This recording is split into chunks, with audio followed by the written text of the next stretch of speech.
gospođu Natali. Evo, pitat ćemo gospođu Natali, priprema se, dolazi nam dr. Marty Klein, poznati seksualni terapeut, dolazi u Hrvatsku i po mom saznanju, ja i moja malenkost i dr. Marty Klein ćemo odrađivati seminare 2 puta godine, već se veselim, vodit ćemo grupu entuzijasta i onih koji žele više od ljubavi, od intime, od braka, koji žele kvalitetno partnerstvo. Ne samo da ćemo educirati odrasle, već ćemo u septembru 2008. godine ponuditi i edukaciju za tinejdžere. Dakle, svi vi roditelji koji ste željni da u pravim rukama vaš tinejdžer sazna ono što mu je od ogromne važnosti, a to je po pitanju seksualnosti, intime, ljubavi, što je to, zašto, kako, što se događa. Možete doći sa svojim tinejdžerom, a možete i poslati svog tinejdžera solo na program koji nudimo. Dr. Marty Klein ima više od 27 godina iskustva rada sa obiteljima, bračnim partnerima, po pitanju obiteljske problematike i seksualne terapije. Natali, evo, koristimo priliku da vas pitamo što vas je navelo i koje su vaše očekivanje i želje od seminara koji slijedi u aprilu? Pa evo, recimo, surfajući po internet stranicama i dolazeći na vašu stranicu doktorice Denise Legas, naišla sam na razne teme, isto tako i na seminar koji će se održati od doktora Marty Kleina, koji je evo u 4. mjesecu, i malo proučavajući i gledajući što je tamo pisalo, odlučila sam se eto da još nešto novo naučim i da nešto novo vidim. Kako ste se osjećali kad ste pročitali njegove internet, to je prijevod njegovih internet stranica? Što vam je prvo prošlo kroz glavu? Pa gledajte, baš me onako fume zainteresiralo to. Inače sam žena tog znanja, u biti htjela bi poboljšati kvalitetu i htjela bi još neke stvari naučiti i recimo baš sama... Htjeli bi poboljšati kvalitetu čega? Odnosa između mene i partnera, znači odnosa s djecom, da se poboljša ta komunikacija, isto tako u svom poslovnom životu, a najviše u privatnom životu. Znači za vas taj seminar ne samo što će poboljšati odnose unutar vašeg bračnog partnerstva, a s time i odnose između vas i vašeg supruga, to jest paralelno kroz to i odnos prema djeci, već vi osjećate kao da će i taj seminar i utjecati na vaš poslovni život, na neki način na vaše samopouzdanje, pristup i gledanje života. Upravo tako. I najviše me interesiralo to što evo ja sam majka 2 djece i imam dijete od 11 godina koje je trenutno u pubertetu i samo razmišljanje kako prići i pristup i kako razgovarati sa svojom Larom o seksualnoj tematici, recimo oni se to školiče, kako je još poboljšati tu kvalitetu, kako otvorenije s njom razgovarati, čitajući i knjigu od dr. Marty Kleina.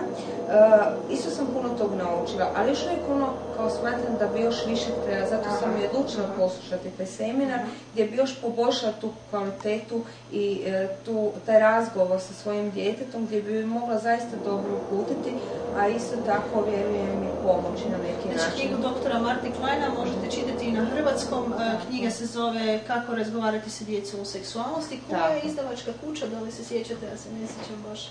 Mislim da je knjiga plave boje, za nije? Tako je, da. Prekrasna je knjiga, zaista je poučna. Mala je, sitna je, čak i ne. Dajte nam je tu da pokažemo. Evo, odlično. Dr. Marty Klein, Kako razgovarati o seksualnosti sa vlastitom djecom. Naklada Jesenski Turk. Znači, to je jedna od knjiga. Ima još različitih knjiga koje je dr. Klein napisao. Jedna od njih je America's War and Sex, to mu je zadnja. Zatim imamo Beyond Orgasm i Ask Me Anything. Sve te knjige možete dobiti na njegovim internet stranicama, jeftinije ako direktno kod njega naručite, to vam je www.sexed.org. A ovu knjigu možete dobiti u našim krajevima, mislim da čak i nije toliko skupa. Nije, 45 kuna, znači 45 kuna. Evo, super knjižar, ja sam je uzela i zaista je poučna i puno se tog može naučiti, pogotovo roditelji koji imaju djecu. 47 pitanja i odgovora. Na primjer, kako reagirati kada primijetimo da se naše dijete samo zadovoljava? Evo imamo još nešto. Moja kćer obožava sapunice. Ima li one kakav utjecaj na seksualnu edukaciju naše djece? Ili, primijetila sam da su vršnjaci moje kćeri užasno zbunjeni kad je riječ o menstruaciji, je li to uobičajeno među adolescentima. Znači, takva je slična pitanja su vam pojašnjena na koji način ćete bez da počinjete zastajkivati, mucati, reći daj si pogledaj to na telki, ili poruka pazi se i budi pametan, nemoj raditi gluposti, jel? To našem djetetu ništa ne govori. Šta znači nemoj raditi gluposti, šta znači pazi se i šta znači budi pametan ili budi pametna. Jel? To je poruka bez poruke. Zato, ukoliko niste zadovoljni sa seksualnim odgojom unutar školskog sistema, ako smatrate da vaše dijete treba više, obratite se nama, mi smo ovdje, vaš tim, koji će vas povesti, koji će vas adekvatno usmjeriti kao roditelja, koji će adekvatno usmjeriti vaše dijete, ili uz vas zajedno, ili ćete ga staviti u jedan od naših seminara koje nudimo za tinejdžere, a možda ćete i samo nabaviti ovu knjigu. Dakle, iskoristite priliku, upoznate mene osobno, moj pristup, upoznate doktora Marty Kleina. Moram naglasiti da doktor Klein, za sad još ga nismo natjerali da uči hrvatski, ali budemo, evo to sam si ja uzela za zadatak. On govori engleski, tako da su većina tih seminara parcijalno na engleskom, parcijalno na hrvatskom jeziku. Ja se uvijek trudim prevesti njegove seminare, kao što vidite, internet stranice su prevedene na hrvatski. Kako bismo rekli, sa kakvim osjećajem biste vi poslali svoje dijete na seminar doktora Kleina? Pa ja bi bez problema poslala, da pače bilo bi mi drago, jer ja kao majka nisam adekvatna osoba koja bi recimo mogla pomoći u neke situacije, ja mi mogu objasniti, ali onako iskreno bi ju poslala i da pače bilo bi mi drago kad bi to poslušala. Bi više išli vi sa curom na taj seminar ili bi prije nju pustili da ide sama na seminar? Kako bi se bolje osjećali? Pa gledajte, obje opcije su moguće. Pošto smo moje dijete dosta prema drugome otvoreni i komunikativni, ja bi radi da idemo zajednički, da je mogu još kako je ništa nije jasno objasniti. To bi bilo majka kćer. Tako je, upravo tako. Šta smatrate, da bi vaš suprug išao recimo sa vašom kćeri na takav seminar? Pa možda bi išao, u biti najljepše bi bilo kad bi svi troje išli, možda će i se i to desiti. Bi bilo i super, da. Mama, tata, dijete. Da, to bi zaista bilo prekrasno i šta, evo ja vjerujem da će se to i ostvariti za našu bolju komunikaciju i za naš razvitak u našem, između naših odnosa, tako da eto, potrudit ću se da idemo svi troje i vjerujem da će puno toga donijeti dobro.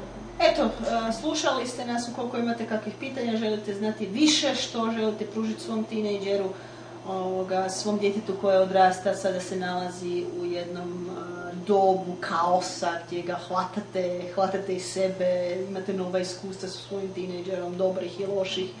Obratite nam se, nazovite na 098 865 099, tajništvo European American Association for Life Coaching, ili da upotrebimo naš prekrasan domaći hrvatski jezik, Evropska asocijacija, Evropsko-američka asocijacija za life coaching ili tega životnu školu.